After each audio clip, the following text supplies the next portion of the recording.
Listen to me, man. You have a great life in front of you. But your great life is in front of you. It's not behind you. What you did back there ain't got nothing to do with what God got for you. What you did back there was learn the lessons to get you to where you are at this particular moment right here. But what God got for you, do you know, man, that you can actually mess your life completely up? You can jack it all the way up, and you can turn around and get it right. Do you understand that? Do you understand that you could have had a baby out of wedlock and still be all right? Do you know that you can be divorced multiple times and still be okay? Do you understand that you cannot have a degree and still be just fine? You want to know how I know? Because I'm telling you what I know. I lost everything twice. I don't know if you've ever lost everything before, but I've been bottomed out twice. I done seen rock bottom 2 times. I've been through some walls up in here, man. I'm just trying to tell you, man, God is really with you. You ain't got to believe me. You ain't got to believe me. But keep doing it without God. Let me know how it worked for you. Matter of fact, write a book on how to make it without God. Because I want to read it. I want to read the first page. And then I want to read the last page because there ain't going to be but 2. You can jack your life all the way up. God is in the forgiving business. You can make all the mistakes you want to make or think you shouldn't make. God is in the get it together business. If you got dreams and visions, I got news for you. God is in the make your dream come true business. He did it for me. How he won't do it for you? A lot of y'all better than me. I'm just gonna flat out tell you. Most of y'all ain't done what I had to do to get to where I am today. You just ain't had to do this type of dirt. You ain't been homeless, so what you ain't got strapped like me. Most of y'all didn't come. You're not old as me. I've overcome it all because I have a relationship with him. And you can listen to me and tell that I'm not a perfect person. I am not a perfect Christian. I have my flaws. I am a flawed human being. But guess what? You are too. You ain't got it all together. I dare you to say you do. I make a lot of money, man. But guess what? I ain't got it all together. I'm hurting. I'm hurting, man. Everybody tripping through something. Everybody, I don't care who you are, you're going through something. But if you got God, you can make it. I'm just telling you this little piece of information. Look, I don't see most of y'all most of the time. So you're sitting here, you're kind of looking at me a little bit odd. Why Steve talking like this stuff? I'm just trying to put you on game. Because let me tell you, all y'all want to be successful. And you want to be happy, but you got to get there. It's a shortcut to getting there. The shortcut to getting there is the relationship with God. If you try it without it, you're going to fail miserably. You're going to sink, man. It's going to be ugly for you. Now, this is what you got to do. Identify your gift and get busy with it. God gave all of you a gift. Identify your gift. It is the thing that you do the absolute best with the least amount of effort. That's your gift. Get busy at that. If it's drawing, if it's teaching, if it's sharing, if it's caregiving, he put that gift inside of you. He didn't hide it under a rock or put it under the mountain or put it on the mountain somewhere. He put the gift in you. You look at me any kind of way you want to. What I'm just telling you is real. That's how you become successful. Identify your God-given gift, what he gave you at birth. If you do that, God will open up the windows of heaven and pour out a blessing that you won't have room enough to receive. I am telling you, that is a fact. Why not now? This is a good time. As the 20th century starts to wind down, a few more years as we get ready for century 21, what a good time to set your goals, work on yourself, work on your skills. What a good time to get it together. What a good time to start this process. Personal development, growing, changing, developing, having a good plan for your money and for your life and for your future. Why not now? What's now? No opportunities wasted. Listen to me carefully, guys. Listen to me very carefully. You got to hear what I'm saying. This is important.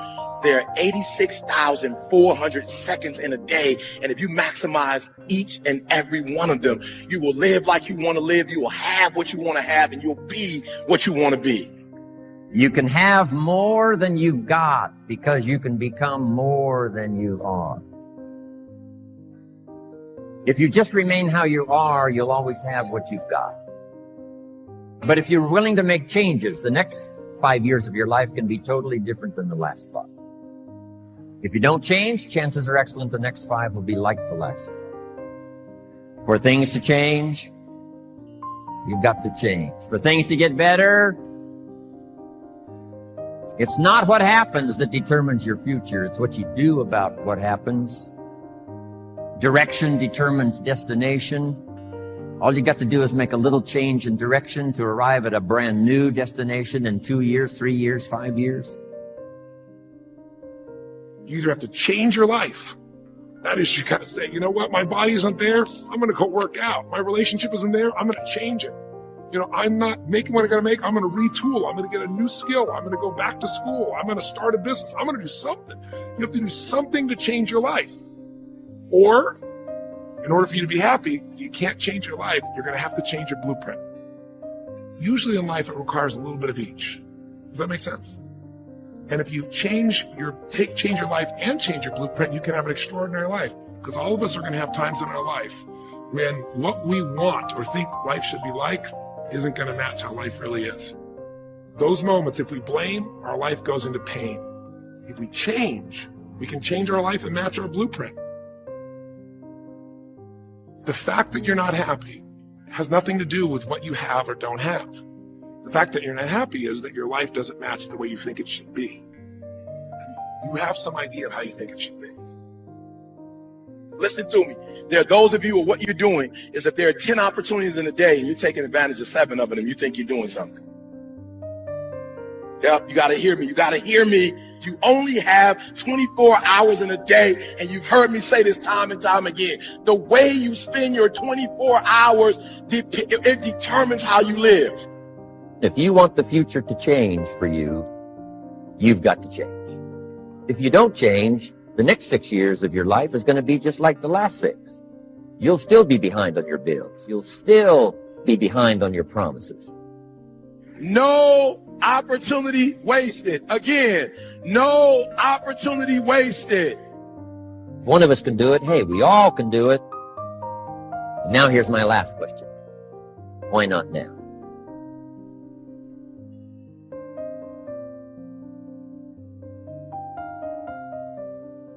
What is it that gives your life a sense of meaning and purpose?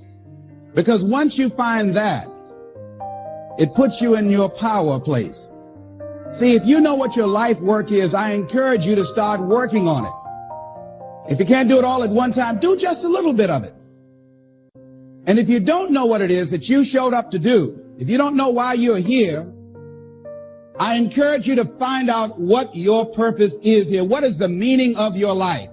What will be different? Have you ever asked yourself that question? I've done that. I remember coming from a friend of mine's funeral, and I was reflecting on how much time I had left. And I went for a walk in a park thinking about this guy whose life was so promising. And I mean, he wasn't an old guy. He was quite young, in fact.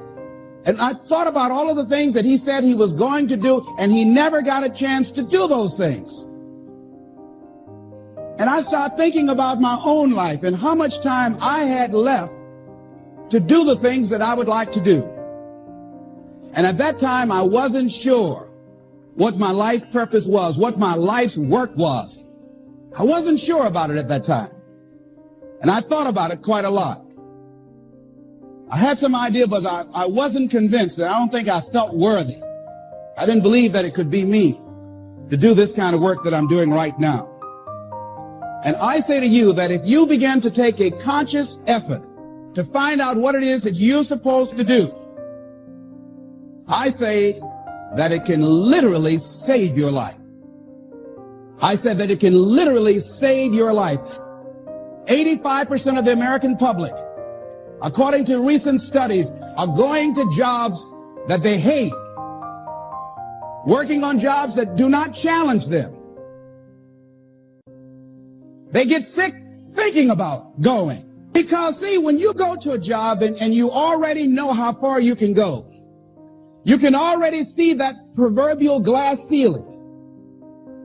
See, when you're going someplace and you already know how much you're going to make, you already know how far you can go, you're in a dead-end position.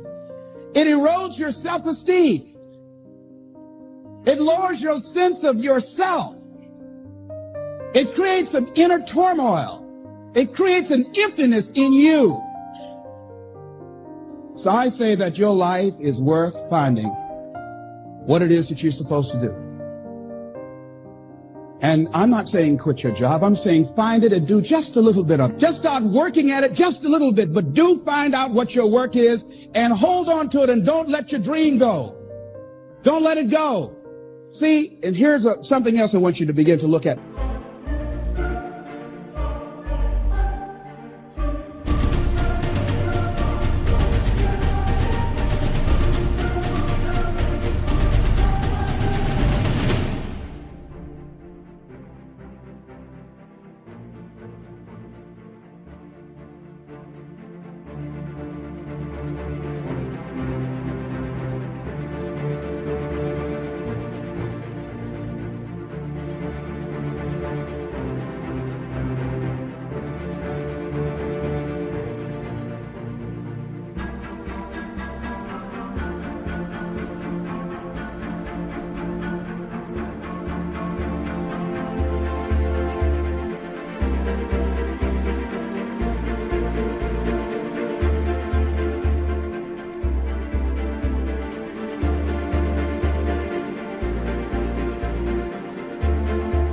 Why is it that most people don't pursue their dreams or don't do better than what they're doing if they're capable of doing it? I think that many of us don't go the next step because we don't know what to do yet.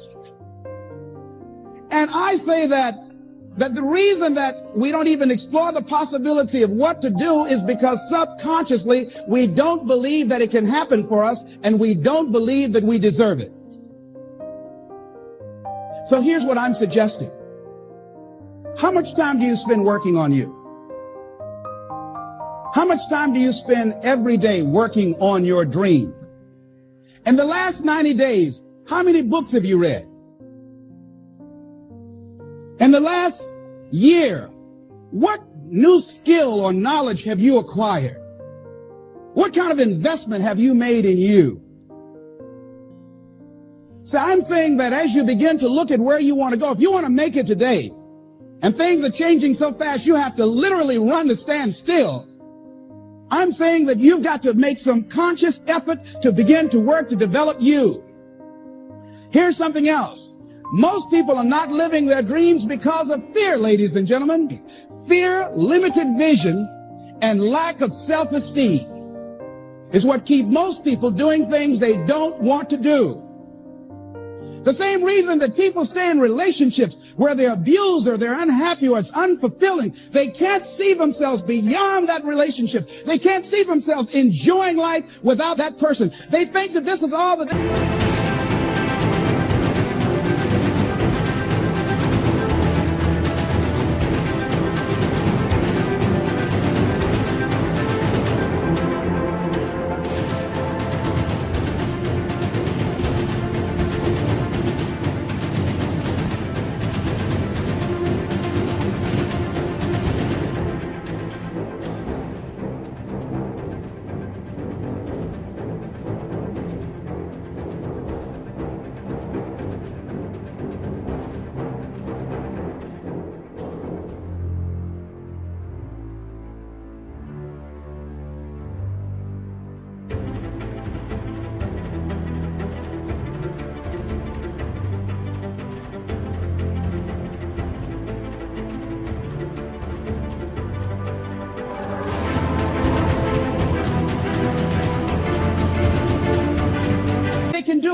The same reason that people get stuck at a certain level in life. They can't see things being better for them. And they think that this is it and this is all they deserve. This is all they've ever seen. It's been passed on to them. And they think that this is it for them. Oh no. I was looking what Dr. Blanton, Smiley Blanton, who is a colleague of Dr. Norman Vincent Peale, what he said about fear. He said, fear is the most subtle and destructive of all human diseases. Ladies and gentlemen, fear kills dreams. Fear kills hope. Fear put people in the hospital Fear can aid you. Fear, ladies and gentlemen, can hold you back.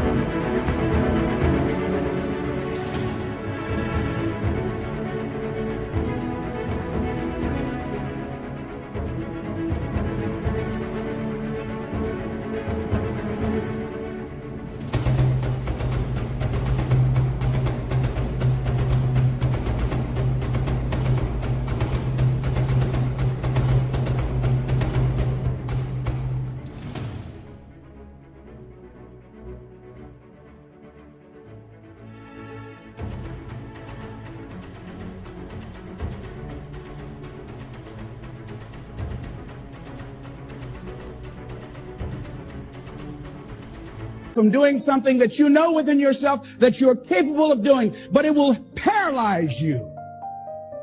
And it seemed like you're in a hypnotic spell. And I ask you a question, what is the benefit? What's the benefit of allowing fear to hold you back?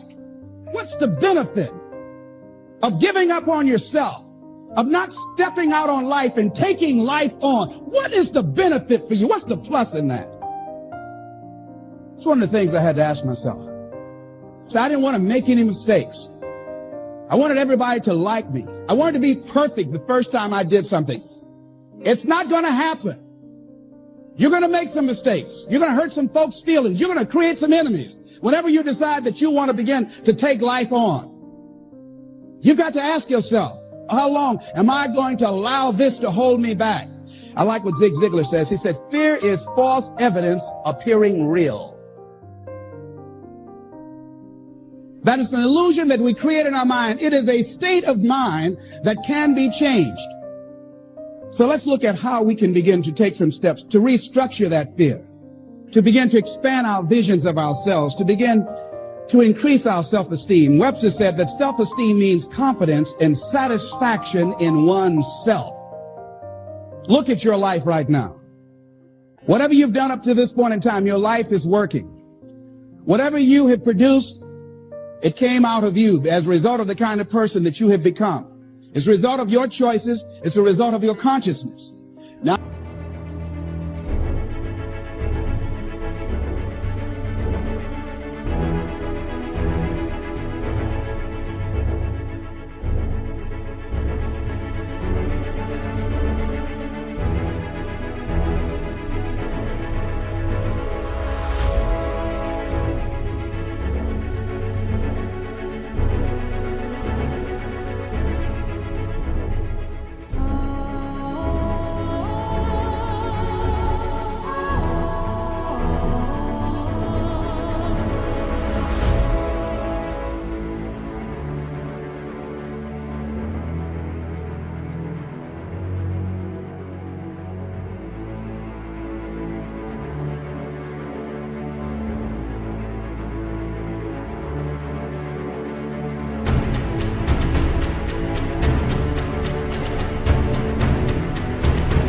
you have to ask yourself, are you satisfied with what you have produced?